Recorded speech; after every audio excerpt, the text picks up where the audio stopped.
Welcome to the Good Music Show. Once again, I'm shivering. Ooh, it's the most wonderful time of the year. Sleigh bells are ringing. Can you hear them? Oh my goodness, it's winter. Welcome to the winter episode of the Good Music Show. Welcome to winter. Do you hear the snow and air wind blowing? Yeah, do you hear the chestnuts roasting on the open fire? I never understood that. Why do they roast chestnuts? Does that make them tastier, or what's the deal with that? I don't know. I gotta say, I'm just gonna throw this in. It's nothing to do with anything, but we were sharing memories about my grandma who passed away recently, and she was a bartender at one point, and there was this guy Chet that would always come in, and I don't know the story behind this fully, but all I know is that she would say to him, Chet's nuts roasting on an open fire. And I'm never going to hear that song the same way again. Chet's nuts. Oh my God, the memories. Also, feel free to give your condolences to Danny for his loss if you're listening. Yeah, put on some Paul Anka in honor of my grandma. Shout out Granny. What's her last name? Maiden name? Well, her maiden name is Kenya. Her last name is Gaspar, her married name. Gaspar. Philomena. Shout out Granny Gaspar. Yeah, her name is Philomena. We call her Grandma Phil. And yeah. But anyway, today we're going to be talking about a couple of albums that remind us of winter. Just to give you a quick weather report, I'm going to say what the weather is for Myrtle Beach today on the day of recording. 41 degrees and sunny. So it's got that chill in the air, but it's also sunny, so you could probably get away with a light jacket and pants. Yesterday, it was in the 30s, so this is the perfect time. Although I will say, we had a pretty wild winter. A couple weeks ago, we had snow that actually stuck around for like 2 to 3 days. Well, actually like 3 days, really, even on like the roofs and stuff. That's pretty wild. We don't get that. Usually if it does snow, it's like a wintry mix or it melts by noon when the sun comes out. But this stuck around. It was crazy. People were building snowmen. They were losing their minds. They don't know how to handle the snow in the South. So yeah, I kind of find that to be, because like it's, everyone could say like, the classic climate change thing, but it's like seeing humans who really just aren't used to snow react to it so childishly is kind of like amusing. Yeah. Even in Chicago, I'm so used to it. Honestly, it snows way less than it ever really has in my life here. So. Yeah. You see like people thinking that snow is like a pillow that prevents you from harm. They're like jumping off their decks from the second floor and trying to land in the snow. I've seen some people in Louisiana and stuff. So we had a couple winter polar vortexes, I think they call them. Yeah. Did y'all end up going sledding at all? Like y'all have like a hill or something? Oh man, sledding's my favorite thing to do. No, we didn't go outside. Oh damn. That's fair.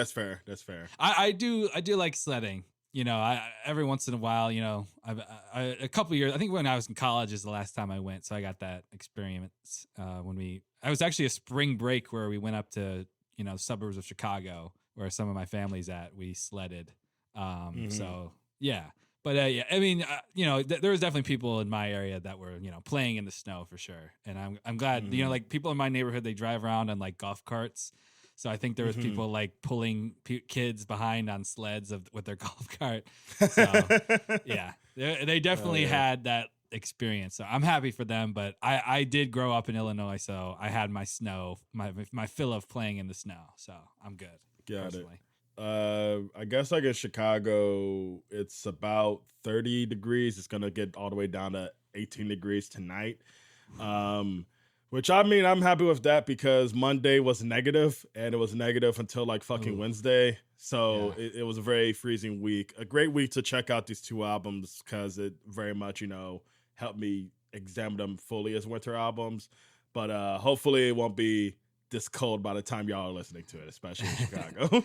Yeah, hopefully it gets a little warm, but you can still celebrate it as winter if it's within the period of the year before the spring solstice, because it's you can always take a trip to Alaska if you really are so damn mad about it. Like, it's 60 degrees. I have a picnic going on. Yeah. And a good music show. Well, we'll start with my album. It's kind of a mixed bag because there's definitely some summertime feel songs thrown in there because it's not necessarily there's definitely a lot of elements of winter we'll talk about, but there's definitely also a few songs where like this would be great to be driving down the highway on the summer. Yeah. But that said, like to people in Chicago, people in the north, if you came down on an average day, it could be 70 degrees in the winter in Myrtle Beach. Mhm. So I thought that kind of added an authenticity to where I'm at personally, because I could have been hanging out on the patio last weekend, with some beers, and even though it's February. Oh, I was gonna say, people talk about winter, they think of Christmas time, December. That's all the winter talk. But we wanted to shout out the January to February time of winter because that's the time where you have the seasonal depression. There's nothing to look forward to. Everything seems hopeless. Those are the real winter days that are spent. You got your start of the year gym membership, but you already stopped going. Yeah, and you have to go in person to Planet Fitness to cancel, and they're like, "Well, why do you want to cancel? I mean, we're going to charge you anyway. Is that okay?" And I'm like, "Oh, yeah, you can cancel." But I just saw a TikTok of someone trying to cancel their Planet Fitness membership. It is a Mission Impossible type thing. I don't understand. I mean, I understand it. It's like, yeah. You should just go to the gym if you're already paying for the gym. I'll be the person who's like, I honestly think it's great they make it difficult to cancel, but it leads to a lot of people I know who don't go to the gym at all and they pay for the gym for years. Like they're just paying for a locker that they're not even using. It's a racket, but it kind of makes sense that they can do that. That's like the one corporate thing that's like, you know what? All right. We'll let it slide. I should just go to the gym. Why the hell did I give you my card info? Yeah. So yeah, we're here in February. It's past Valentine's Day at this point, but it's still the dog days of winter. So we need to talk about it, and we'll go dive right into my album. It's called Gord's Gold by Gordon Lightfoot. Came out in November of 1975. I'm going to speculate that this album coming out in November 1975. I think that was a choice to, get people to buy it for their family or friends for a Christmas present. That's why it was released when it was. I don't know if I read that or if I'm just making it up, but it sounds plausible. And if you don't know Gordon Lightfoot, he's a famous example of the singer-songwriter. Known for his excellent songwriting, but he also has a fantastic voice. He's Canadian, so I'm pretty sure any art that is made by a Canadian could classify as a winter, whatever it is, this case, an album. Just because winter is just probably a huge part of their lives up there. They're just constantly shoveling snow and, brushing off their jacket of the snowflakes that have landed on them. So that was a huge part of picking this. Also, the second song. Actually, I have this on vinyl. Is that the way to say it? I have this physical album here in front of me. So no one's arguing about it anymore because we're losing human rights. So we can call it whatever we want currently. Yeah. The second track is called "Song for a Winter's Night," and that is a great. I was thinking about that song because it's a great winter song. That's not a Christmas song. There's some of those, but they exist. Yeah, and actually, one of the albums I was thinking about picking, but it wasn't as solid as I wanted it to be. Was an album called "If We Make It Through December" by Merle Haggard, which he repurposed that song to be on a Christmas album, but he also made it the title track of another album. And that's just about that, the depressing time of things are tight. It's cold outside. You're just going through it. So, but this song, Song for a Winter's Night was it's got the sleigh bells and it's describing, thinking about your love while it's snowing outside and you got a fire going and you got a drink. So that was the tipping point. Yeah. And I really like this track a lot. Because the thing I think that is quintessential to a sad winter song is recognizing that it is suggested for humans to not travel too far during the winter. We should be settling and hibernating like the bears do, but we're humans, so we can't do that. And also, some of us are lucky enough to not be in settings where winter keeps us inside our houses. So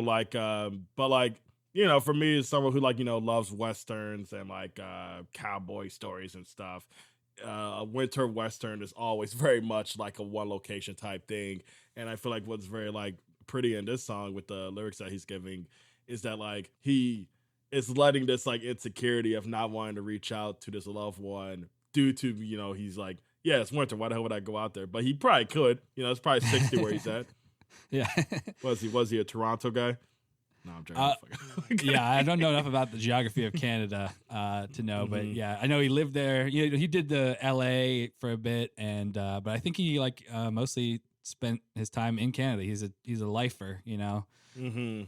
Funny enough that song was written, I think in the summer, but it was during a thunderstorm while he was in Cleveland, Ohio, according to an interview I saw of him. So like, I don't know. Yeah. It feels like winter is now like a metaphor then of him like yeah.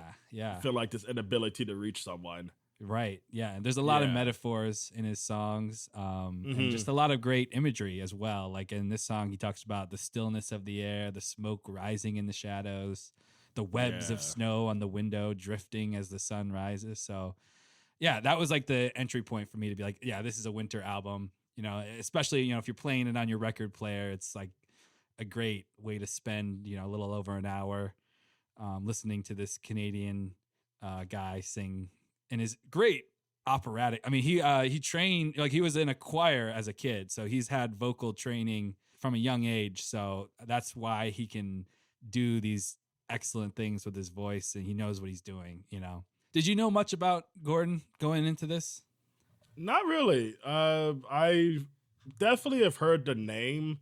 Yeah, but like no, where like this is like the first where this is like the first like album I've heard by him. Yeah, but like it's a sound and style that is familiar to anybody who's like a fan of folk music, and I am a fan of folk music. Yeah, and it's easy to get into. Like if you like your Joni Mitchell, your Bob Dylan, like this is very much a guy who's like, if you haven't checked out this guy, what the fuck are you doing? Check out this album like right now. But he was never really someone that was recommended by people who helped me get into folk music, which is why I'm kind of like surprised. Like some of these songs are great. If you look at his Wikipedia, there's a Bob Dylan quote of just him being like, I can't think of any Gordon Lightfoot song I don't like. Every time I hear a song of his, I wish it would last forever. Which, you should check out Gord's Gold, because the album does feel like it can never really end. And like a complimentary way, but also, which I can get to later, a reason why I feel a little like, wow, this is a lot. It's like snow. Yeah, it just doesn't stop. Yeah, no, I get that. Yeah, this is my first double album I'm dropping on Julius, so a little payback. It's what I deserve for All Eyes on Me. Yeah, but no, I think it's a great background listen. I think mostly, but but it also has that element. If you're diving into the lyrics, you can find a lot of Gord's gold in there. So is he playing guitar on most of these songs, or is he like a guy that's like session musicians? Yeah, a little of both. He definitely is he plays in guitar while he sings. He's like a lot of the time he uses a 12-string guitar, which is interesting. People are kind of polarized on the 12-string guitar. Some people hate it, some people love it. I think it's used well here. Like despite being a guitar player, I don't have the ear to be able to pick out, because the way he plays it has a certain sound to it that I assume is the 12-string, but it definitely just sounds like a regular guitar to me. Same. And like the reason why I asked is just like the guitar playing throughout is like marvelous, where there's solos abound, of course, but like it's definitely something I'm always curious about, because I don't respect a singer if he can't play an instrument. That's just a fact of life. No. Yeah. But yeah, so I definitely agree. Like, yeah, Gordon Lightfoot doesn't get talked about as much with the like folk in the folk world with Dylan and Joni Mitchell. It's probably because his songs are like more literary and like less like these like bold artistic statements. His albums they're pretty, like, he kind of treated songwriting like just a job that he was really, really good at, not necessarily trying to blow people's minds like, Dylan and Joni Mitchell were trying to do, I would say. Yeah, I know, because like something I'm always like was impressed by throughout listening to this is some of these, like, of course, songs can like sound similar to some people and stuff, but it's always like moments that the stories come to that I'm like, oh wow, I didn't expect him to go there, and he doesn't let it like expand into like an epic like Yeah. Dylan usually would with his like stories that he tells and stuff. Where a lot of these Right. songs are quite short. Because while like it is a double album, it's only about like 73 minutes. That's like an hour and what 10. Yeah, I think it's an hour 15 is what Spotify says. Yeah. So yeah, it goes by quick. And on the first side, you have a couple medleys. So he was able to stick a few extra songs into the list by doing that, which is I think used very well. Yeah. And yeah, like it is like I would say like I'm sure people that are might looking for something more exciting, they could complain that it's a little too easy listening, which point taken. I like that sometimes, Yeah. but yeah, I think there's a lot to dig into as far as just like how good all these songs were, and especially on the first disc, the first part, all these songs came out really early in his career, and they're what kind of brought him to the world, and as far as like being his own singer-songwriter artist. Like he's wrote these songs and they were big hits for other artists, which we'll get into a bit more. He died a couple in 2023, so that was pretty recent, and that was something that definitely, because I listened to Sirius XM, and part of how I was introduced to Gordon Lightfoot was Steve Earle's show on there, and so he had a tribute episode where he played versions of other people doing his songs as well as him. And then I also listened to where he did like a guest, Gordon Lightfoot did a guest DJ spot where he played some of his songs, and I was like surprised, like, oh my God, these are all really good, playing all right together. So I finally checked out this album, and I was like, oh my God, these are all really good put together. So yeah. I mean, I'm glad you didn't have to witness what happened to Drake last year, because I'm sure it was tough for all Canadians to have to witness. Yeah, but yeah, where I'm kind of, because you said like not he wasn't DJ, but like the DJ was doing like a mix of his stuff. Yeah. So I heard like a couple sets of Steve Earle playing songs, and then him himself picking out a few songs from years ago. They re-aired it when he died. Something I am curious about, because I see that a lot of the songs, well, not a lot, some of the songs here are re-recordings where have like, is there much difference to the originals in here? Because as I see on the Wikipedia page, he re-recorded a lot of just because he didn't like how they sounded, or he didn't like listen to his earlier work. Where I'm curious, like if you have like checked out the originals and been able to like notice much difference between them. Yeah, I did with one song in particular, but yeah, basically the first 10 songs, which is the first disc, side 1 and 2 of the album, are all re-recordings. Produced, I gotta shout out the producer Lenny Waronker, who has he's done a lot of kind of random stuff, but I think he did a really good job of like, especially the strings. Those sound really good. They're not too overpowering and too sweet. They're just right at the right level. There's like, okay, so I'll talk about the Canadian Railroad Trilogy song. If you go to his early albums, you'll definitely hear like a sound quality difference. They're a little harsher. They're not bad. The performances aren't bad, but yeah, you're definitely, it leaves a little to be desired as far as that warmth that is brought on Gord's Gold with the re-recordings. But yeah, no, because like these songs, they sound great, but I'm always like amused if like they just didn't know what the fuck they were talking about. Or like, I think I agree with him that like he was a little upset by how some of those songs turned out, and he wanted to fix that. But yeah, Canadian Railroad Trilogy is an interesting one to compare, because what they did on the original that they didn't really do on this version is because the song is like 3 parts. If you look at the lyrics, it's kind of broken up, and you've got the slow part in the middle that's kind of about the workers of the Canadian Railroad. And then it like the first part is a slow part that kind of sets the scene of like this vast landscape that's untouched by man, and then they're going to go and build this railroad. This is actually a commission by the Canadian government for him to write this song for the centennial. So what they did with the original version is they made the second part of the song speed up like a train gaining speed, like it kind of it really like chugs along, because it's almost bluegrassy with the speed. It's really fast, which is a stark contract for the version on Gord's Gold. So I recommend checking out the original version of that, just to be like, oh my God, they're like on fire with this. But yeah, just Hell the yeah. overall like idea was like the sound quality of his original albums. He was like on United Artists, and then he signed a new record deal with Warner Brothers, Warner Records. So yeah, he was like, I want to re-record these just to get that sweet, warm sound that I would compare it to like a warm fire. Like I think even if the song itself is not about like the winter feel, the production is got this warmness to it that makes me want to put it on in winter. Mm-hmm.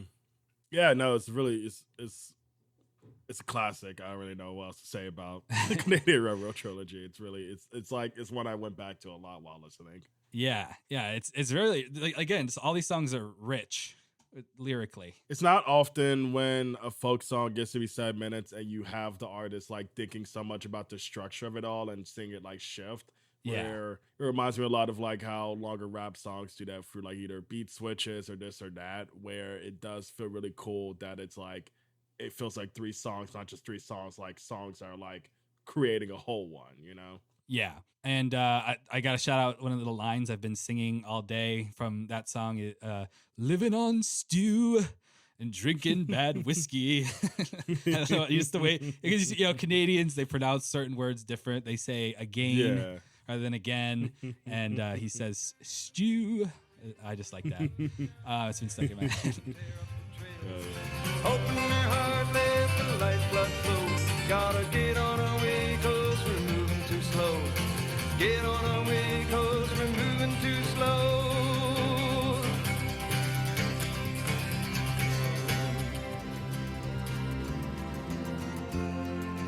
Living on stew and drinking bad whiskey. Mending our backs till the long days are done. I will say, like, as far as getting into him, I did kind of take a while to appreciate, because he technically, the first 2 records, I might have mentioned this actually when we did our physical album episode a while back, but the first 2 albums I actually bought for myself were from a thrift store, like, I don't know, like 50 cents each. And one of them was a Gordon Lightfoot album that actually on the back is Dutch. So I translated it with my phone just to see like what it was saying. And it's just basically just like hyping up, like a lot of records like that are just put out by some random label. They're just like hyping up the artist, like, oh, he's great. And I was like, yeah, he is great. But the first song on it was Softly.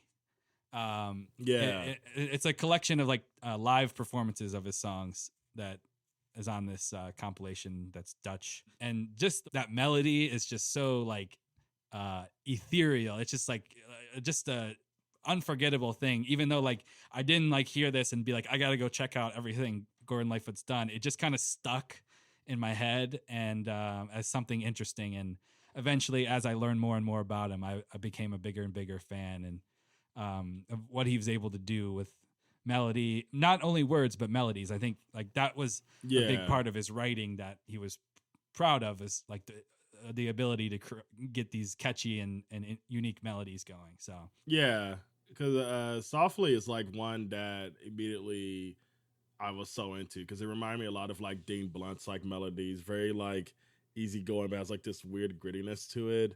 Mm-hmm. And like these like mysterious lyrics that just like repeat on and on. Where I like this one a lot. Yeah. Is there any other we'll stick to the first side for now, but any because that's greatest hits of his like early career. So you could talk about any one, but is there any other ones that stood out for you? I really like Did She Mention My Name, just because I think that's such a funny question to obsess over. It feels like an SNL skit with how much the song is based around that question. Yeah. But like, and I love that like it gets not just sadder, but it gets like a little bit more like, oh man, this guy is really going through it. If only cell phones existed, where I really like that one a lot. And I just love like, similar like how Danny was like, talking about the way he says whiskey and stew, like the way he's just says a lot of words in this, like just stand out to me, you know? And I love like him calling her landlord a loser. yeah, that was a great just line read too. This is like that. Is the landlord really, still a loser? What do you think, Gordon? What do you think? What do you think? Yes. Yeah. Yeah, and then I call it the liar guy medley because the first song, both of these Mhm. songs are about like a narrator who's just like not in touch with reality. Because for loving me is this guy like, Yeah. I'm not even thinking about you, like like that's what you get. Like I'm gonna leave you, and it's all on you because I Mhm. just have all these women that I can go to. Yeah. I got hoes. And then I imagine the same guy like next in the next song, he's like, "Oh, do you think did she say anything about me? Because I was just wondering, like what was the score of that hockey game? Oh I yeah, think and did she mention yeah. my name by chance?" It's really great. Like I love this one, and like it's the same structure as Throwaway by Future, where I just love any artist who's just like trying to like bring down their Casanova character with a second half. Yeah, yeah, But yeah, I like that one a lot. Wherefore and Why is another one I really dug. Like just no, just like real smooth track. I love the like description and the obsession of like the sky and the sun and whatever that could be a metaphor for. Because like I don't know what it is about these Canadians folk artists, but they are obsessed with nature for some reason, and yeah, I really love his description of it here in Wherefore and Why. yeah. Nature and weather and Bitter Green, kind of about this lady who's waiting for her lover to return, but she dies before he does, and Hmm. they call her Bitter Green because she just is on the hills, just walking around talking to people. Hmm. Um, and then Early Morning Rain is the closing song of the first disc. That's an all timer for me. Just such Yeah. a catchy. Elvis did it. Bob Dylan did it. I would love to hear Elvis do this. I didn't know he did that. Yeah, I mean, it's the album is actually pretty good too. There's a couple of other good songs on it that I've Hmm. saved to my mega playlist. But I was really really fascinated to hear that the Grateful Dead recorded Early Morning Rain, but never released it. It was on like I found it on this like rarities collection. And Gordon Lightfoot, I would say, easy to characterize him as this like, yeah, easy listening, soft voiced guy, like tender, very in that lane. But the one singing it on the Grateful Dead version is Pigpen, who is his like onstage persona is like he does a song called "Good Morning Little Schoolgirl" where he's like, I don't care that you're 13 years of age, and like all these other blues songs, or like he does. Turn on Your Love Light and Hard to Handle, the Otis Redding song. So it's just Yeah. really funny to me that he also did this like super tender, sad Hmm. Gordon Lightfoot song in a recording. He's like, I like that one, because I think that was his personality. Like he just did all that on stage as like an act. He was like Yeah. he was like a biker guy. He was in with the Hell's Angels too. So just Hmm. that was just fascinating to me. If any Grateful Dead fans out there want to check that out, Hell yeah. but yeah, side one is just classic. It's just all Oh good. yeah. And there's a lot of good stuff throughout where I was even like a fan. Well, I mean I think the second disc unfortunately starts with like probably my favorite of the bunch. Yeah. Sundown, of course, which I'm sure is probably like a classic for him. Yes. Like that song is just real characteristic of all the stuff you hear before. But I really liked Minstrel of the Dawn because the word minstrel is always like an interesting one because like for me when I hear minstrel I think of like literal minstrel shows early in history, like Yeah. actors who usually were doing blackface or black actors who had to play stereotypical roles, because he brings up Step and Fetch It at one point in it. And it's like kind of interesting hearing this like tranquil sadness that he uses for like a lot of these like love songs and like to empathize with workers and using it to like drive this narrative about this like minstrel. Yeah. And yeah, it's a very fascinating track that like I went back to a few times. Yeah. That was one like I hear that and I'm like, okay, what are we doing here with that? So I Yeah. at first I was like, I don't know what to say, but I kind of looked into it more and I kind of tried to analyze the lyrics as much as It'd be kind of possible. funny if this guy was a racist. Like, I don't know why he would be. But Yeah. Basically where I landed with it is that I think it's definitely a song inspired by himself. The idea of a performer. Like not that it's autobiographical, but that's where it's coming from. Is this idea of performing to have some like a release of your troubles. That's what it kind of Yeah. goes into in the beginning part of the song. The way he ends it is interesting because he says, if you meet him, you must be the victim of his minstrelsy, like kind of framing the idea of performance as being something that, you know, the performer is like inflicting on the rest of the world, you know, like it's like a punishment in a way that they're troubled and they have to like release their troubles by performing. And I'll let you continue in a second, but yeah, like basically what I kind of figured what he was saying with the idea of like, yeah, like, because like minstrel also applies to like medieval, like troubadour type performance. So I think what he was doing is kind of connecting this character that's, you know, partially based on himself to the history of performance through, because he says, just like an old time troubadour, or he's like an old time troubadour. And he also says, just like a step and fetch it here. So he's connecting the performer to the history of performance, which is often dark, but it also doesn't have to be necessarily. But like, if you think of like medieval performers, they were probably like abused and like poor and just trying to make some money. And then obviously, yeah, like the minstrel show thing is a definitely dark history of performance. It's a very negative history of performance. You know, just the stereotypes and stuff that came from it. So yeah, I think that's what he's kind of doing. It's just like putting this character in that history of it. And I will say he was inspired by this guy, Stephen Foster, who wrote songs for for the minstrel shows that did, you know, blackface and stuff. But supposedly, you know, from my light research on him, he seemed like he wanted to do the minstrel shows with the blackface, but not portray black people negatively. He wanted to have a, you know, empathetic portrayal of these characters in a misinformed way, of course. But yeah, it's kind of like Uncle Tom's Cabin, the book. Like, racism is such an absurd thing that a lot of history is based around.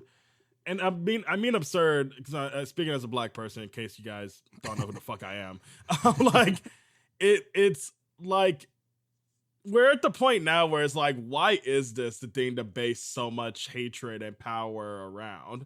And I feel like what we could kind of like look at in that aspect is that the guy that like Danny just described, he very much probably thought, yeah, man, I'm progressive. Like, I just want to tell black lies, but we can't get black actors, so we're going to get white people to play them. And like, you know, it's the same thing as like Shakespeare wanted to make strong woman characters, but getting men to play the woman instead. Right. Where it's just like they're barely making a foot forward because there was barely any room. Like, you get fucking murdered. And like, to go back to bring up Uncle Tom's Cabin, the book, it's one of the first pieces of anti-slavery literature. But compared to a lot of anti-racist work today, it's just as egregious as the racist work that it was trying to go against, you know, where, where when you look at the history of like people trying to like become, I guess the quick phrase of it now is like becoming woke. It's a long fucking road towards understanding how to actually do it properly. Yeah, definitely. Yeah.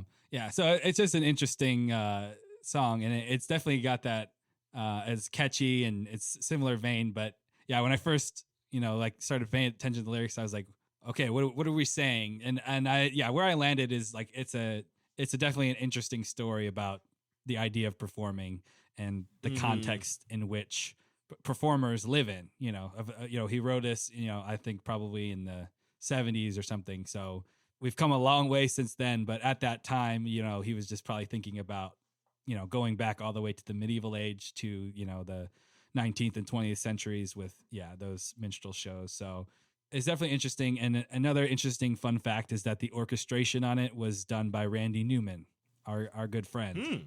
I've collaborated with Randy in the past, so he's a good friend of mine.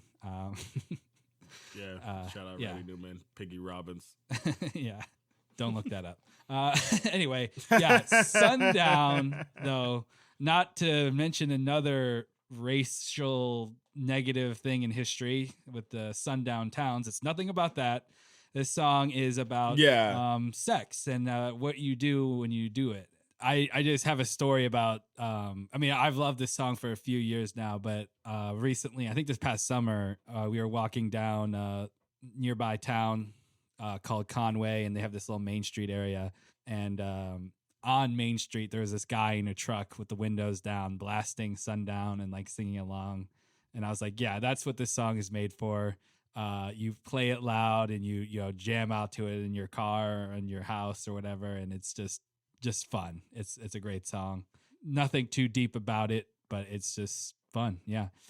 So yeah, on side 2, we got some other. So these were collections from his other Warner albums, songs like pulled from those, and you've got some definitely like summertime leaning songs like Cotton Jenny, which is like a bluegrass song. Bluegrass is a very summery genre. Real quick, I learned some weird trivia from like looking at the Sundown wiki page. Oh yeah. Supposedly the lady that he wrote that song about, she went to jail for causing the death of John Belushi. Oh, I feel like I've heard about this person. Yeah, Kathy Smith. She was a Canadian backup singer, and she was the one, I guess, who injected him with the thing that caused him to OD. I just wasn't expecting. It's like the best kind of Wikipedia clicking. Yeah. Where, jeez. Yeah. Yeah, because it's also if you go to her page, it talks about she's connected to the song "The Weight" by the band. So what she, I mean, that sounds terrible, but if she inspired 2 all-time like Americana classic anthems, like, I mean, how bad could she be? Yeah, geez. I mean, that's pretty crazy. Just had to bring it up. She's a famous groupie and drug dealer and legal secretary. Wow. Yeah, how about that? 15 months. That's it. She served for injecting John Belushi. I bet Jim has some thoughts about that. According to Jim, it should have been longer. I can see her lying back in her satin dress in a room where you do what you don't confess. Sundown, you better take care if I find you've been creeping round my back stairs. Sundown, you better take care if I find you've been creeping round my back stairs. So we had some technical difficulties. Hopefully this transition is very seamless, but we were talking about Kathy Smith, who has 2 sides of her story. One side is she killed John Belushi and served for 15 months in prison and for that. And then she also inspired "The Weight" by the band and "Sundown" by Gordon Lightfoot. So who's to say, who's to judge? She's dead.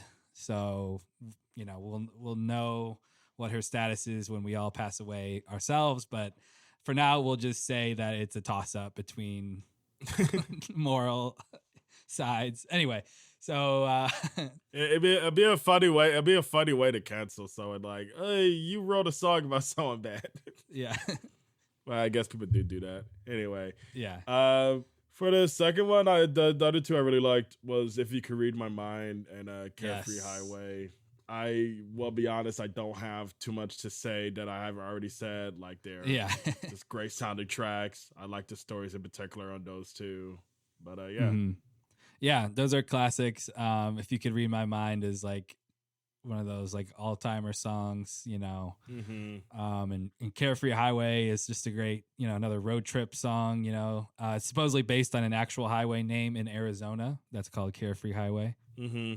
And yeah, I think you just have more, again, this is the compilation side. So these are all on other albums, but it's a nice mix of, some upbeat songs and some more of those, like "Circle of Steel" is a easy winter song, 'cause it's kind of about this cold metal roulette wheel of life that, it sets your life in motion, and you don't ask to be put where you're put, but you have to deal with it. And, especially when it comes to poverty, this song talks about like a child experiencing poverty, and, alcohol is in the forefront.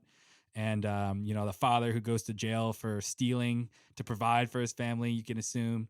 And it's like that Christmas in the background, but things are bad type song that is perfect for winter, in my opinion. Really bums you out, but, it's just, one of those sad songs that, it's just a rich story. Mm-hmm. Oh yeah, I was gonna ask if you had like any other standouts from the second disc. I mean, we could talk about Old Dan's Records, just because that's just another fun kind of bluegrassy song that, maybe one day I'll be Old Dan that is looking at the young folks. They're playing my records, and I'm just like, the kids are all right, Yeah, I think we can wrap it up with Gordon Lightfoot. I mean, it's just a great example of a compilation that is a unique entry into his catalog that, really. Oh, you know what we didn't even talk about is his most probably famous song, "The Wreck of the Edmunds Fitzgerald." Have you heard that Oh, song? really? No, I never heard of that song. It's like this long kind of ballad that talks about the shipwreck that happened, and it kind of goes into like detail with what happened. And supposedly he actually got a detail of what happened wrong because it was scientifically proven that like the main hatchway didn't give in, even though that's a line in the song. So he ended up changing that to kind of correct the record that it wasn't the fault of the people on the boat or whatever. But it's like, yeah, like it's a song that I've seen like a lot of people use on TikTok to kind of like hype it up. And I would just like to say too, if you're out there and the only Gordon Lightfoot song you know is "Wreck of the Edmunds Fitzgerald," I will say something similar to a comment I recently left on Martin Scorsese's daughter's TikTok. She posted a TikTok with Martin Scorsese where she was like asking him to like say what he thinks certain slang words are. And I saw one of the comments say, "Tell your dad I loved him in Shark Tale." So I replied, "Check out Casino." So I was like, I was like, hey, there's other stuff out there. So that's all I would say is like, yeah, the Edmund Fitzgerald is a great song.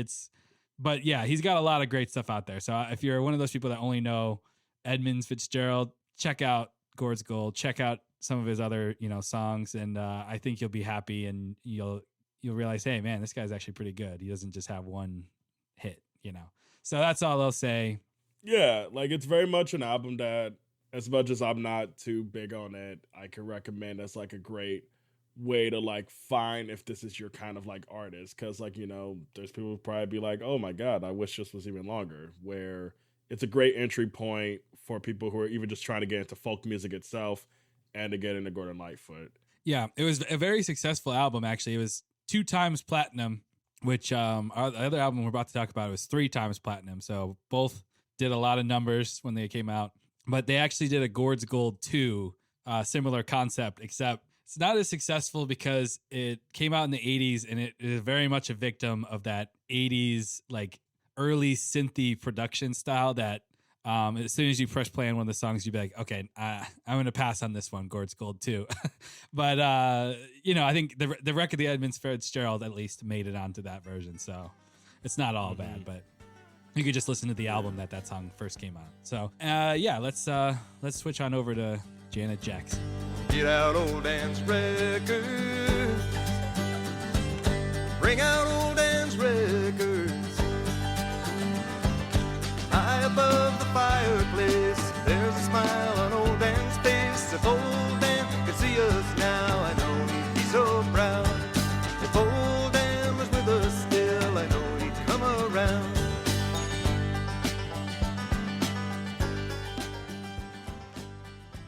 Yeah, so on the other end of the Good Music Show here, we have The Velvet Rope by Janet Jackson. It's her 6th album. I would honestly be the person who says that like Janet Jackson, I think, while being one of the biggest artists ever, I feel like has a very underrated discography to the point where there's plenty of artists that we love, like, complimenting, saying like, oh my God, this sound is so innovative. The sound is like, there's nothing else that sounds like it. Did this just get invented yesterday? And like I'll point to artists like SZA and Solange, who are artists who particularly get those compliments, and they're both great artists, 2 of my favorites always. But I feel like the way they structure their albums and the way they feel like they have like this freedom to talk about their self and their like care of self, it was very much like mastered already in the 90s by the stuff that Janet Jackson was releasing from literally 1989, started with Rhythm Nation 1814, all the way to her album that she dropped in 2001, All For You, where it's just like a whole string of just albums that are just like so inspiring, so evoking, so like personal. But some of the like just jammiest music you could hear as well, where she was working with I hate that I'm forgetting their names already. The producer, Jimmy Jam, Jimmy Jam, and Terry Lewis. Yeah, who I believe they worked with her for almost each album of this streak that I'm talking about. And just to talk about them a little bit, they're like 2 of the greats. there's definitely, you know, like any other great producers in the industry, there's like some sus stuff about them, unfortunately.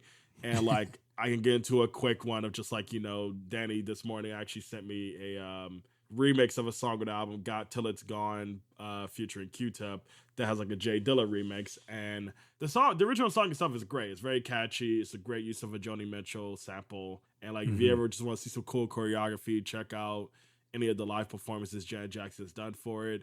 And but that song was actually produced by Jay Dilla, like the original, but Jimmy Jam and Terry Lewis chose to just like either remake the beat or literally use the same beat that Jay Dilla made and not credit him at all, where it's still not necessarily clear which thing exactly happened. And you can kind of tell, like the beat, if you compare it to any of Jay Dilla's stuff around that time, it does sound pretty similar, especially with the drum placements. And also Q-Tip's inclusion on the song also validates that, like, you know, Jay Dilla's probably in the room as well, because they're very inseparable in the late 90s. But Jay Dilla, which I love that he ended up doing, he ended up getting a chance to drop an official remix of the song, which he subtitled JD's Revenge. And as if you couldn't imagine that beat being any better, it's somehow even more excellent. What's the next song? The one about me. Oh yeah, I like this one. What? Like Jimmy said. Don't it always seem to go that you don't know what you've got till it's gone? Don't it always seem to go that you don't know what you've got till it's gone? Don't it always seem to go that you don't know what you've got till it's gone? Don't it always seem to go that you don't know what you've got till it's But that's just an example of Jimmy Jam and Terry Lewis, unfortunately, being kind of jagoffs in regards of the way they work. Because the guys are talented. It's undeniable. They're not like Dr. Dre or P. Diddy, who hide behind session musicians that were honestly more the actual producers, but they have like done some fuck shit that has resulted in stuff. Like hell, they were fired by Prince at one point. So that's just an example of like they have issues with plenty of people in the industry. But they've worked with like a long list of artists like TLC, Michael Jackson himself, Aretha Franklin, Boyz II Men. I can name them all day. But we're here to talk about what I think is like their best collection of work as producers, alongside Janet Jackson, who also produced her own work. Not to like, you know, say, oh yeah, she was just singing, she did nothing else. Like Janet Jackson was very much a like guider of the sound that she wanted, just like her later people that she influenced, Solange and SZA, would be for their own music. And to go into why I picked it, like I said earlier, I find winter to be a time that is like way easier for a bitch ass cancer like myself to be very sad. And I find this to be an album that like it feels like the warmest hug ever from God. You know, if God does exist, and if God was a woman, this would feel like a warm hug from that God. And like it just has like you really get inside the mind state that Janet had at this time of making this album, because she had like an emotional breakdown from being at the peak of a celebrity that very much was dehumanizing her. Like, you know, of course, people were like, whoa, Janet Jackson's hot, she should be naked at all times. Or, whoa, Janet Jackson's not as good as her brother. Whoa, Janet Jackson's not even a real artist. And like this kind of like struggle that like an artist like herself should never have to experience, but as a black woman, the world made her experience it. It's a very cathartic album that has like a lot of like points where you hear her at her lowest, hear her at her most challenged, at her angriest, but always like ends with like such a, not even ends, it has like plenty of songs throughout that brings the mood up in a genuine way without seeming corny or taken away from those darker moments. Because, you know, music heads love dark. Look at Death Grips having 4 of their albums in the top 100 on plenty of websites resonated by music heads. Not saying Death Grips should be making music like the fucking Bee Gees, but it's just unfortunately when the song or the album is darker, that's what gets the acclaim for people online. Like the most popular Earl Sweatshirt tape is Solace, the tape he made about his grandmother passing away. Very sad tape. And the most popular Kendrick diss track against Drake on these sites is Meet the Grams. So just case in point, where Velvet Rope has a similar thing where it's usually the only album that music heads are like, yeah, if you go check out any Janet Jackson, just check out this one. I will be the person who down the hill that Rhythm Nation 1814. Hell, I even say the one right before that one, Control, all the way to Offer You. You get nothing but just great, incredible R&B music. And Velvet Rope is my favorite just because you could tell this was an album that, brought Janet out of such a dark place and let her be like the star that we know she is, And yeah, that's my intro. Yeah, I'm glad you mentioned SZA. I don't know as much about Solange, so I'm going to zone in on the SZA comparison because I didn't really think about that while I was listening to this. But it's funny with pop music. It is interesting because to the traditional modern sense of pop music where you have these songs, they're meant to be played on radio, but when they're performed live, they're have all these dance moves attached to it. And I just think about how exhausting that must be to, you're trying to be famous. That's kind of the goal. You have to sell a lot of music to be successful, to keep doing it. Yeah. And you got to do all these dance moves. That must be exhausting. And then you have people like me that are I don't even before this, I would not even care to check out Janet Jackson's. No disrespect, but it's just I'm not going to go there on my own devices. So I'm really glad that we have this as an example of pop music in that traditional sense, but made in a really, intentional way, a challenging recording process. It sounds like, because she said, I saw in an interview, she said it took 6.5 months to make, and she almost thought she couldn't finish it.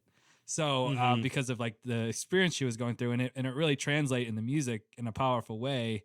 Because it's got that sadness, but it's also portrayed in a confident way that it makes for a really fun listening experience. And because not to even scare people off, this isn't we're not talking about the microphones here. This album has plenty of grooves to take in. Yeah. I mean, yeah.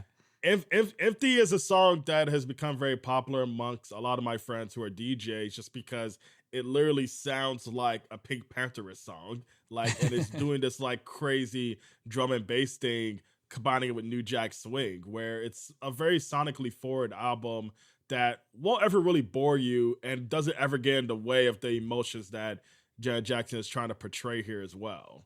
Yeah. I'm glad you said New Jack Swing, because that's a term I've heard, but I couldn't really put it to a song, but now I can, because that beat is very unique. Because to put it pretty basic, New Jack Swing is basically R&B but with rap percussion. The most popular song that anyone could probably think of for New Jack Swing as an example is Poison by Belle Biv DeVoe. Poison bangs harder than almost any other fucking R&B song of that era. And a lot of what Raphael Sadiq was doing in the 90s with I can't remember the name of his group. Oh, Tony Tone. I forget that's his group, but Tony Tone was New Jack Swing. And a lot of rappers didn't like New Jack Swing because, it was the time of being hard, I don't like women, I like men. I mean, not like that. And they didn't like that. New Jack Swing was basically taking the hardness of rap but making it applicable to women again, where New Jack Swing would just basically become ingratiated in rap again, especially with the arrival of acts like Drake. But it was very much the distinction in the 90s between these two genres, because people consider Party Next Door R&B or rap, and that's a similar thing with these two. Not saying at all that Drake and Party Next Door and New Jack Swing, they're not at all. They have some of the softest drums you can find in both genres, but it's just to give an example of it's a bridge between these two genres in terms of the percussion that's here. Because while this is a very light album, some of these songs fucking bang, Free Zone, oh my god, all the switches going on there, and the aforementioned Got Till It's Gone, it's such a great beat that I wish Q-Tip took a bit more seriously. It's a charming verse, but I would have loved to hear him go crazy on it rather than just being yeah man, I'm sexy and smooth, I'm Q-Tip. Yeah. I mean, he does his main, it kind of says a lot that his main contribution is just him saying Joni Mitchell never lies. Which apparently he just said off top of his head, and that Jimmy Jam and Terry Lewis were we're gonna put that in every time Joni Mitchell says the sample. You don't know what you got till it's gone. Hold on one second. I'm gonna put my hoodie on. I'm gonna take my headphones for a second. If you're listening now in winter, you might want to put your hoodie on as well at this moment. I got a little chilly in here. I don't know. But yeah, no, where I guess like for you, what was it like checking this out then? Because I feel like I am easily probably the only person in a lot of people's friend groups who still talks of Janet Jackson this way. And not to be like pat myself on the back, but it's more just generally like no one is really like trying to check for it like that. Cause we already have like how difficult it is to try to like engage with Michael Jackson's music due to like everything around him. Where unfortunately that and the Super Bowl incident cast a long shadow on Janet Jackson for our generation, where it's like Danny said, no one's really encouraged to check out her stuff and look at her as a musician. Where I only started assisting it because I saw people like complimenting artists like Frank Ocean, SZA, and Solange for things that like she's done earlier. Where I'm curious, like for you, someone who's like, you know, we both love SZA. How was it like getting into this album? I guess, especially with the like first song, the title track, which is like a fucking just rush of euphoria, you know. Yeah, it was really eye-opening because I'm, you know, if you know my musical background, like what my taste is, you won't be surprised to find that I never really listened to Janet Jackson. I mean, I'm sure my mom likes her, you know, because she liked Madonna a lot, but we would hear more Madonna, you know, that's just how it ended up. And the only thing I really knew was the Super Bowl incident, and if I knew how her music sounded, it was from like, you know, scrolling through again Sirius XM. They have like the 80s on 8 channel, and you know, I think a lot of her hits came out in the 80s, so she's like on there. So yeah, it's just something I wouldn't really necessarily seek out because, you know, just the amount of music I haven't heard and I want to listen to. But I'm glad that I have this knowledge now because it's very like it reminds me a lot of what's going on today. You know, like the way she sings is kind of in that whisper style that's popular with like Billie Eilish. That I'm not a huge fan of with Billie, but with her it works because the production is just so interesting and dynamic and sounds so crisp and good. Even like the dated parts of it, like there's a lot of like G-funk style, like hip hop production that like literally sounds like the Grand Theft Auto 3 soundtrack loading sound. You know?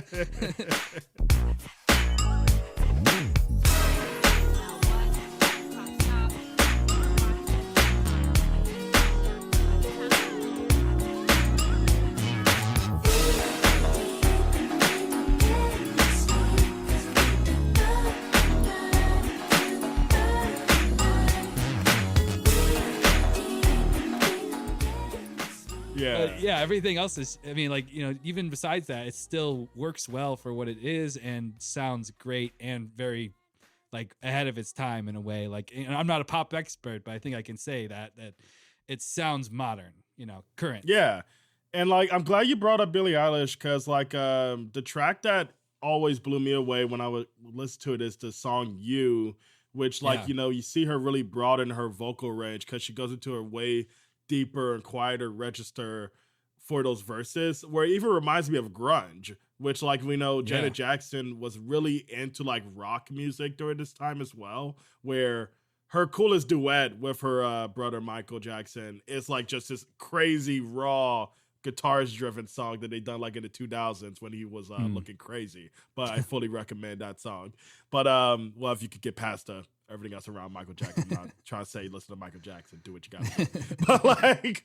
but it's just an example that like Janet, I think, is like one of the few artists of this time who was really able to like make a cool and genuine like combination of like these rap and R&B sounds with rock music, especially with like What About. Like I think What About has such a cool sound to it, where that's like when I try to like play at the loudest volume I can. Yeah, definitely. That one's a huge standout. And I will say, you know, like I respect her a lot for like wanting to set herself apart from her brother to the point where like in interviews she would like refuse to like, you know, if they mentioned that the interviewer mentioned him, she would be out, you know, like that's, you can't mention him. But yeah, you can't blame her. With that song and a few others, you do hear that Michael Jackson sound, but it's definitely a unique spin on it. That in this album, it just feels more artistic in a way, like it's like part of a vision. That's, you know, I'm not saying it's a knockoff. I'm saying it's a spin on something that worked, you know, that and this works just as well.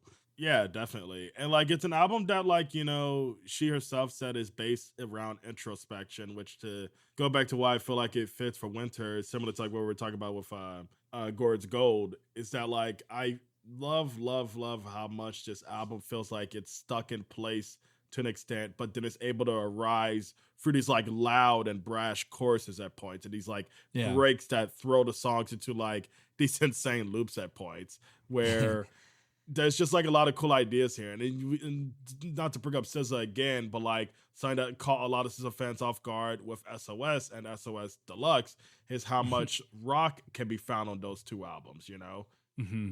where, Is there good stuff on the Lana Deluxe? I tried listening to the first 2 tracks, but I kind of stopped. Yeah, it took me a second to get into it to talk about that for a second, but I like it a lot. Like it's Okay. the opening isn't too great, but it has I'll push like through. one of my favorite SZA songs ever. This one song, Kitchen, where it kind of like sounds like her trying to like do beach house karaoke, and it just sounds really great. And I hate the name of it, but I really love Scorsese Baby Daddy. It has like just a great hook. I love My Turn. Like there's like a few songs throughout that reminds you not just the talent she is, but also makes you really feel the like momentum of her star power at the moment. Where I like a lot of highlights on there more than even like, well, not more, but like on the same level of the highlights on SOS, where I definitely think it's worth going through. But there are definitely some songs that just feel like, yeah, you could have this is very much like clearly a deluxe to like remind people, hey, this is great, right? Where I'm glad that she did the whole deluxe thing, because if this was just a third album, it would be a little disappointing. Yeah. Because I'm I kinda don't even mixed like the on song, that, but yeah, because I don't even like the Kendrick song. Like I think it's very grating, and also it has the worst thing. Hey, check. You like it's very grating, and it has like the worst thing you could do, of which a lot of songs do now, which is use a sample that was already mastered in hip hop and do nothing to make it better. Like Throw Some D's is maybe a top 10 rap song. It's one of the greatest songs ever. And now whenever my shuffle or my autoplay goes off and I hear the beginning of 30 for 30, I'm like, oh, cool, Rich Boy's on the algorithm for some reason. And no, it's just 30 for 30, and it's not anywhere close as Throw Some D's. So that's my tangent about that. Because when you see Kendrick and SZA, you're assuming you're going to get an amazing song, but it's worse than All the Stars, and that's where I leave it. I like All the Stars, but with this one, I don't want to hear like the term chat. Like I don't want to think about Twitch streamers when I'm listening to a song. I am so sick of Twitch taking over modern language. I had someone say in the group chat, "What do we think, chat?" And I am like, "No, I am 28. I am 30 at this point. Like you're making me get older the more you say chat." Oh my fucking god. Well, yeah. So I never recommend just working through the beginning, because Lana has like some good stuff, but definitely not a third SZA album. Like I'm glad it's just a deluxe. Yeah. Right. Yeah. I'm glad we had that little tangent. But yeah, let's go back to it. Yeah. What were some standouts for you? Like, what are some of your like favorite songs you heard on here? I mean, like You Go Deep. Sick. Tonight's the Night, which is a Rod Stewart cover that clears the Rod Stewart version, in my opinion. Yeah. I did check that out just to see. And I don't have anything necessarily against Rod Stewart, but that song's doesn't sound great to me. But. I don't have the biggest take of Rod Stewart either, but I do feel like it's a cover that does really like take a hold of the lyrics, where I definitely forget every now and then that is a cover, because it fits in with a lot of what she's already like writing herself throughout the album. Right. Let's see. Let me go through again. But yeah, Empty and What About definitely were huge standouts, and I'll talk about 2 songs. Well, one's the speaker phone interlude, and Together Again, which is just another thing to respect about Janet Jackson. I watched this interview, like it was like called like Ultrasound, some sort of like music show from the 90s, and the interviewer was like, oh, like people are going to be speculating with that song or the speakerphone interlude. And she was like, yeah, that's why I made it. Cause people are asking me like, am I gay? Well, what does it matter? Does it change your opinion of me if I said yes? Yeah. And it just reminded me of that Lady Gaga interview where like she was that like an victim of the whole transvestigating thing where people are like, which people forget that she had that crazy. There's a picture that is burnt into my brain because of how many people online would post it of like this under skirt shot where people are like, look, testicles, and I'm like, why are we doing this? Yeah, it's a very sick and like sad. Yeah, it's very sad. Just more common. What about the music? Let's. We're not looking at J. Cole's testicles. You know. What we doing? I mean, as much as we're all disappointed that we're not, we're not for a reason. Yeah. So when he said he might delete this, I was hoping it was finally going to be that. But of course, he's a little shy slut. So cold world. Yeah. But yeah, I definitely appreciated that. And, Together Again is kind of like the big hit from this album. I think she closes a lot of her concerts with it. And it's a tribute to someone, just in general, people lost to AIDS, but she had a friend that she lost to that as well. And it's just a very touching song that it also pays tribute to, house, because it's got that house style beat in it. Which is really cool. It's like sped up, and like it's a really cool dance track that I feel like because I've had like some people tell me like, oh no man, it's kind of corny, and I'm like, I'm sorry brother, we didn't have 808s and fucking dubstep drop for you to make this song some less personal for you. Yeah, but like it's a really like heartwarming track that I honestly had to like get some lost in my life to really feel, where like for me, whenever I listen to it now, I think of like Me Alone's Cat Kika, where it's like just a touching song that is somehow able to like keep the rhythm going. And also like, I just saw Wikipedia, the B-side of its single release is that Jay Dilla remix. So I think it's cool. That's a great like official value. release in that way. Yeah. Yeah, no, definitely. But like but it's like it shows that Janet Jackson fully, like, she could have made it as a ballad. And as a guy who has a lot of takes on Michael Jackson but doesn't get a chance to share them because they're like, we don't want to talk about Michael Jackson. Michael Jackson's worst parts of his classic albums are his slow fucking ballads. Off the Wall would be a perfect album if he didn't have them slow ass ballads on there. And what I love is that Janet could have easily made this song one of those, but like Danny brought up, it's house, it's up tempo, it's making you want to like, get up and dance and celebrate the people you lost and stuff. Where even when the album has to like take a moment to like, bring peace to someone, it does slow down at points. Like Tonight's the Night is probably the slowest song here. It still like maintains that like energy and that introspection it's looking for, Yeah, it's the original Crying in the Club anthem. Why am I crying in the club right now? It's because Janet Jackson is making you think about the preciousness of life.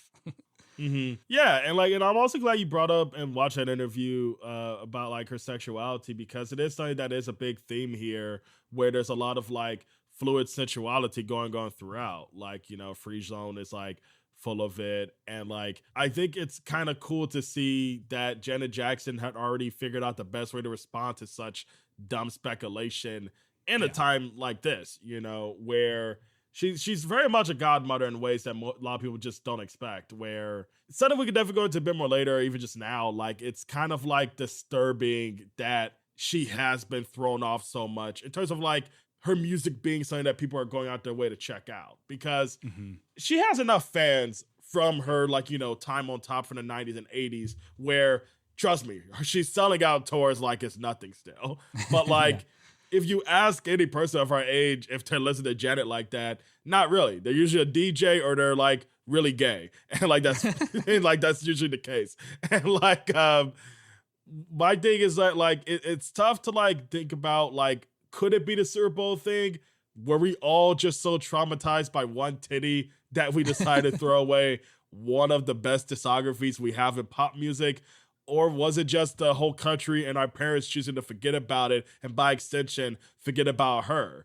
It's just something that, like, I never really been able to wrap my head around, because, like, in interviews, she's very much just like, I'm above it. I don't need no apology. I don't fucking care. I'm still doing my thing. And, like, she has every right to feel that way. She's Michael Jackson's sister, and not only that, a star of her own right, because that's such an insane thing to do in this kind of musical family. Like, become your own star, not needed, like, be next to him in that way. Where it's something that definitely fascinates me because like if the music was bad, I would get why we're not bothering with it. Like that's why like I don't really, to give an example, like people, you know, still will tell me like, yeah, man, this is a Madonna record, but they won't do the same for Janet Jackson. And I feel like I want to like on this episode really just put forth, yo, check out Gord's Gold, but also definitely check out like Velvet Rope. Check out both because I feel like both artists are like forgotten in like this scene that they definitely have like a lot of influence in, and respected so much by their contemporaries. Like Britney Spears adored Janet Jackson. I'm sure Madonna, even by extension, every artist who was in that realm. And same as we were talking with Bob Dylan in regards of Gordon Lightfoot, you know. So I just wanted to like go on a little tangent about that. No, I think that makes sense. Yeah, I think that's the theme. Like, I'm always surprised when we were able to find random comparisons between the two albums we pick. And this one, I was like, there's got to be nothing. But even just like the slight Joni Mitchell connection. There's like a famous video of Joni Mitchell singing her song Coyote in Gordon Lightfoot's house. And you can see him in the background. He's like wearing like a tank top and he's smoking a cigarette. And Bob Dylan. I had no idea that was his house. Yeah, because I've seen that club countless times. Wow. yeah. So like that's a interesting connection, and but yeah, they're both very, very popular in their time, but yeah, have kind of been forgotten in recent years. So that's an interesting connection. Yeah, no, definitely. Oh well, I just had like one tangent. I hate that like the only version of Velvet Rope I could find on Apple Music is the deluxe because it kind of ruins the structure. I'm gonna be that little bitch complaining about it, but like.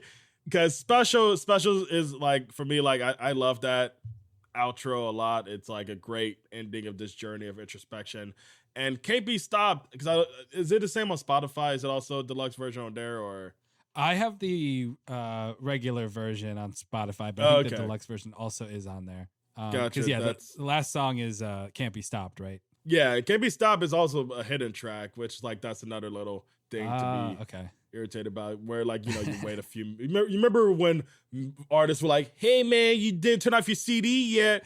Here's a little song." Like, you know, it's that kind of thing.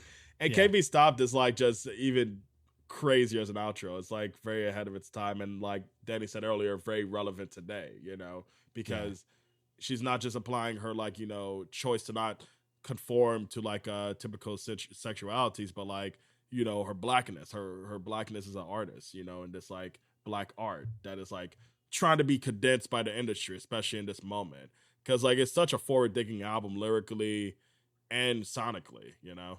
Yeah, I can't get over that. Even though you know, Jimmy Jam and Terry Lewis are dressed like the Blues Brothers, which that was the other connection.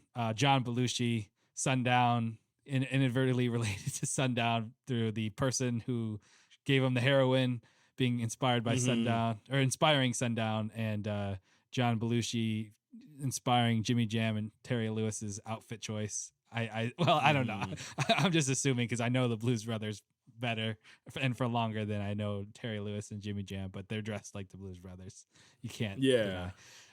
Anyway, but yeah, the production, you know, is really great, and the slapping of there's a lot of slap of the bass in there, and there's just like it's really Got Till It's Gone is like a really loud song. I had to turn it down. It was like hurting my ears a bit. Like I don't know if this came out in the time of the loudness wars. I think that was about this time with Rick Rubin and stuff. But yeah, no, it was very much at that time where I'm trying to. Well, I mean, something that's like people need to also, because we have to bring up like all the themes that are going on here. There's a lot of sex on the album, and one thing that I like it a lot for the drums, but I also think it's cool because it's similar to another favorite song of mine, Venus and Furs, Rope Burn. It's a portrayal of sadomasochism. Is penetration not enough? Oh, well, have you tried beating yourself up and your partner? And Rope Burn is very much a song that deals with that. And I kind of feel like it's like to even call Janet Jackson dangerous as an artist is a little funny, but 90s was such a weird culture war era that we've already like kind of forgot. Like we're kind of experiencing it again, but like it's not just media. We're trying to like change books. We're trying to change history. But like in the 90s, it was very much just like everyone is scared of The Simpsons. Everyone's scared of what the children are watching and listening. And Janet Jackson was very much evocative of that, where she was mocked by plenty of comedians for being so open with her sexuality, where it's kind of great that like not just the music is choosing to be this transgressive, but it's like also able to be so damn great while also being made for those people in mind. Because like, you know, like I said earlier, if you're queer, you probably have like a huge love for Janet Jackson still, regardless of your age, you know? Yeah. And it sounds like the interview I watched when that song came up, she was like, I like, that's not even for me necessarily, but it's more just a statement of like, hey, you know what, you know, listen to your body, listen to your needs.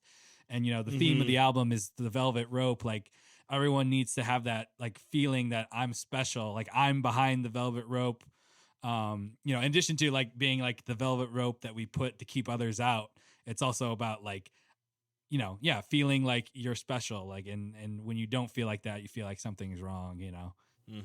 And then, I had one track I wanted to shout out, specifically because I'm, you know, doing my fantasy, like A&R stuff. If I could go back and be like, you know, who needs to be on the song My Need? Tupac. Ooh. Can you imagine that? I mean, that song, that beat is like, sounds like it could be pulled from All Eyes on Me. It's got that energy to it.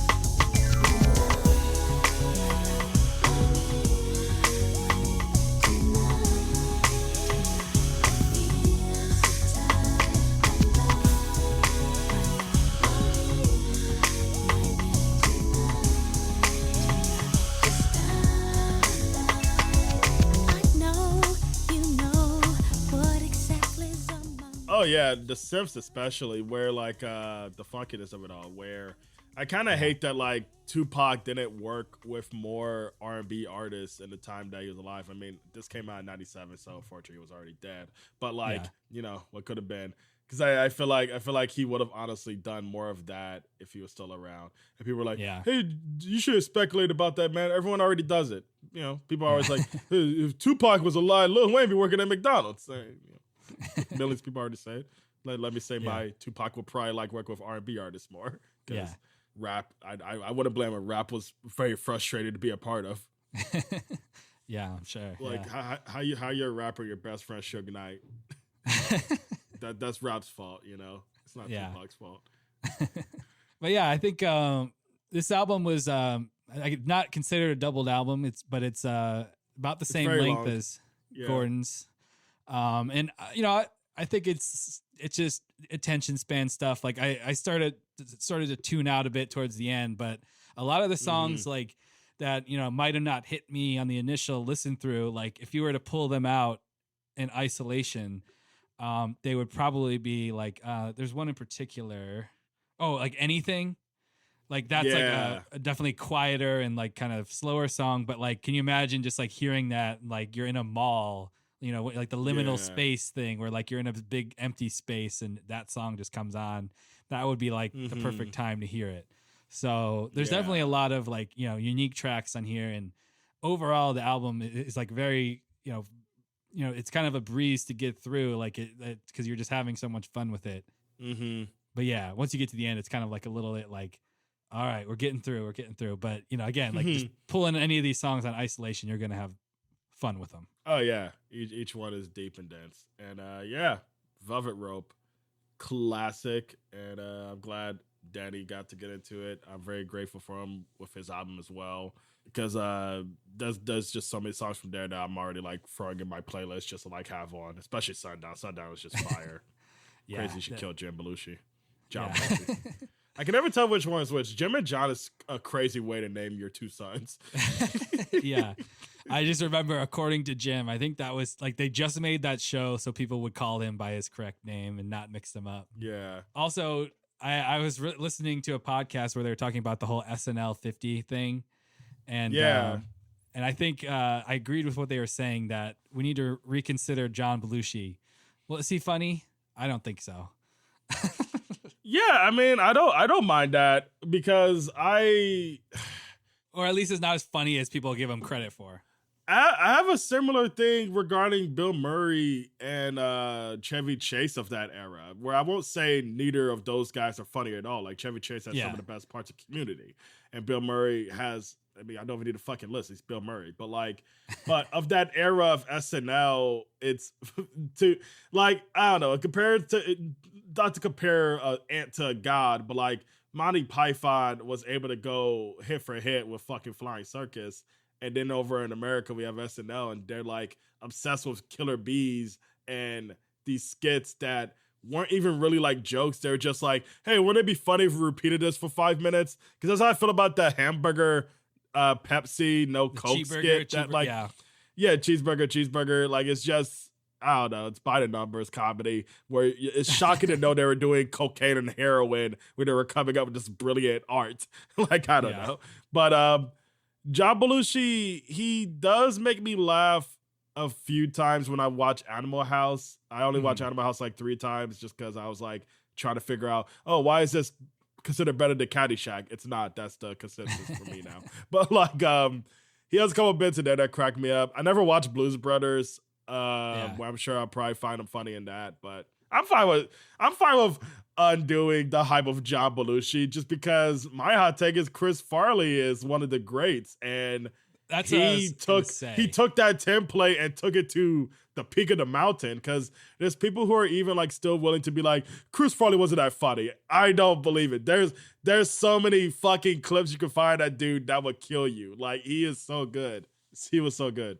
Well, I don't know. Like, not to compare two dead heroin addicts, but that's just where I'm at. No, you kind of have to, because Farley's the gold standard. If you were to take, clips, like you pull the best of each of their bits on SNL and show them to kids throughout the years, like 13-year-old kids. That's the peak comedy. Think of the scene in Freaks and Geeks where Martin Starr's character is watching Gary Shandling. Yeah, Gary Shandling, spitting, laughing. So you show them the best of each of them. Who's gonna have the higher? Pick one. Who's your favorite? Chris Farley. He's the one. It's like the John Belushi. Yeah, sure. It's like the dry humor thing. I'm sure there's good stuff, but like, you can't beat Chris Farley. And that's all I wanted to say with my. Yeah, because with Golden Age SNL, which to even call that Golden Age is like polishing a turd and calling it gold. It's like we don't have any reason to hype up these old cast members that much, because my hot take with SNL, just from what I've seen of the old stuff, it never really caught a good swing until Eddie Murphy came and saved it. Where Eddie Murphy's era, you could watch any episode, and even if it's terrible, there's always at least one golden skit that he's able to make it to an all-timer, Yeah. Where, I don't know, we could let it die, because I saw they brought out Garrett Morris, which, I like that guy. He has skits that, are funny, but, I feel like because he is the first black guy who was on SNL, I would rather hear him talk about what that was like, because it probably sucked. I mean, it still sucks to be a black cast member at SNL, where I would love to see a round table. Let's get them all going and have them talk about how, man, why the hell did Eddie Murphy get it good? Was it Lauren? Do we need to get rid of Lauren? If you're being honest, and it's probably just more due to numbers, but again, you could point to Kenan Thompson as just being like, it's easy for him to be funny in any bad sketch. Like, he's the saving grace, because he's just got that physical, facial reaction stuff that honestly can save any bad written sketch, Yeah, he's a great mid player, because I see people even trying to say Kenan is top 10 now for SNL, and I wouldn't go that far, but it's always I think a cast that gets to have Kenan in it should be fucking relieved, and that's how I feel about this new cast. While they're good overall, I don't really hate anybody on there. I don't really hate any SNL cast member, to be honest, but I don't dislike this one, but they are very lucky to have Kenan to be the glue for them. Yeah. Where definitely. It's going to be a sad day for SNL when he finally gets another job or something. Because that's just what I'm assuming why he hasn't left. Just retires. I don't think it's he an needs easy another check. Job. Yeah, exactly. That 401k got to go quicker. Yeah. But yeah, shout out Kenan. Yeah, Keenan's great. So anything else on the Velvet Rope? I mean, I definitely, I'm really glad that I have this knowledge of Janet Jackson now. I even watched at least one clip on YouTube of her residency in Vegas. That's her most recent live stuff, and she Mhm. does like 6 songs from this album, and it's got Oh, like yeah. a multi-part show with all the choreography, even at like, I'm not trying to be mean or anything, but again, it goes back to like dancing. That's got to be tiring. It's not an insult. Like, she doesn't need to be dancing, but she still is at her Yeah, age. she's giving the full show. I mean, Yeah. and you're double on. She doesn't need to do it because most pop stars don't. Like, Yeah. if you like, not even to like, okay, because I don't want to sound like a fucking stan, be like, oh, look how she is on stage, but like, it's kind of funny looking at what pop stars people are choosing to send death threats over when they are just doing everything by the numbers now on stage. Billie Eilish doesn't need to know choreography. Chaperone doesn't need to know choreography. Sabrina Carpenter does, just because she cares about that stage presence and does add Yeah. to what seems like is a great live show. But Right. like, Janet Jackson was going against motherfuckers like Madonna, where she had to have that going for her with that live stuff, and she never made herself an exception with it. She was phenomenal. And it's kind of funny because the relevancy she has now on TikTok, besides like certain songs that go viral, is one of her live shows. She just like notices someone smoking weed, and she says, "Somebody's smoking here," and like one of her like bass players is just grooving in the background, where it just has like her saying that with like a groove playing under it. Yeah, that's Janet.